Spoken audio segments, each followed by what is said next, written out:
Eh ben, je m'appelle Olivier Cachin, j'ai animé dans les années 90 une émission culte, si on peut dire, qui s'appelait Rapline.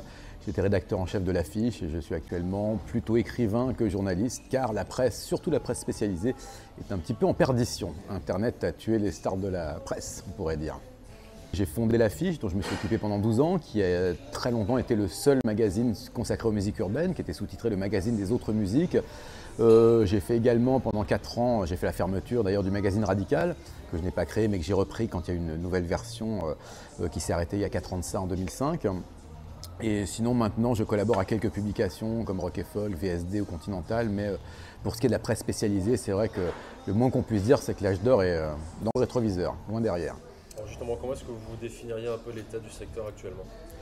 L'état du secteur presse, alors si on parle de presse écrite spécialisée, pour moi la messe est dite, c'est-à-dire qu'il reste Rap Mag, RAP R&B qui est à 30% de ce qu'il était il y a encore quelques années, Planète Rap qui est le faux né de Skyrock, qui est plutôt une publication promotionnelle que réellement une publication au sens commercial du terme.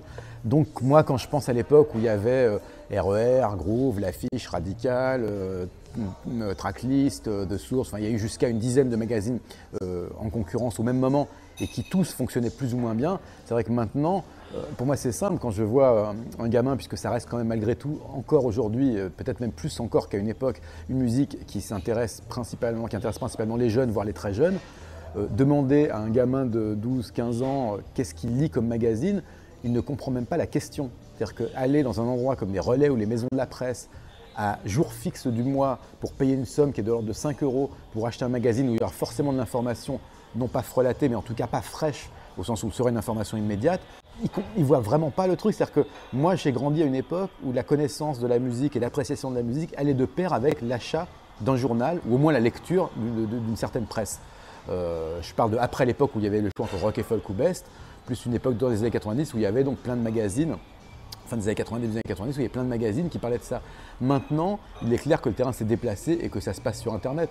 Parce que quand on a envie d'aller plus loin que simplement avaler des clips à la télé et écouter du son à la radio ou en MP3, on va sur le net. Il y a des sites, alors il y en a des très bons, il y en a d'autres moins bons, mais en tout cas, c'est là où ça se passe. Il y a du forum, il y a du download, légal ou illégal, peu importe. Il y a de la chronique, il y a de la réaction, il y a de l'interview, il y a de la photo, à toute heure du jour et de la nuit, gratuitement. Voilà, comment un magazine avec 100 pages, plus le budget pub qui doit aller avec et la mise en place NMPP, comment est-ce qu'un magazine peut lutter contre ça? La réponse est très simple. Les 10 magazines dont je te parlais il y a 2 minutes ont quasiment tous disparu parce que économiquement, le modèle n'est plus viable. En tout cas, je tiens à préciser, sur une presse spécialisée urbaine. Après, Rock & Folk existe encore, ça marche plutôt pas mal. Ceci étant, derrière Rock & Folk, il n'y a pas beaucoup de forêt cachée par l'arbre. Et dans les musiques urbaines, c'est carrément le désert de Gobi. Et ça fait un moment que ça dure. Donc aujourd'hui, ça serait inenvisageable de créer un nouveau magazine sur le support papier. Personne ne s'y risque. En tout cas, à moins d'avoir, par exemple...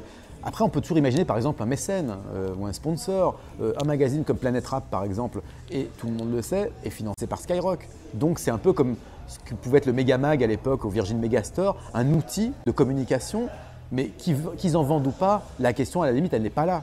Alors que par contre, quand on fait un magazine, normalement, on regarde tous les mois et en tremblant la courbe des ventes, parce que si elle baisse, on sait qu'on va avoir un coup de fil de l'éditeur qui fait « Bon, c'est quoi le problème là ?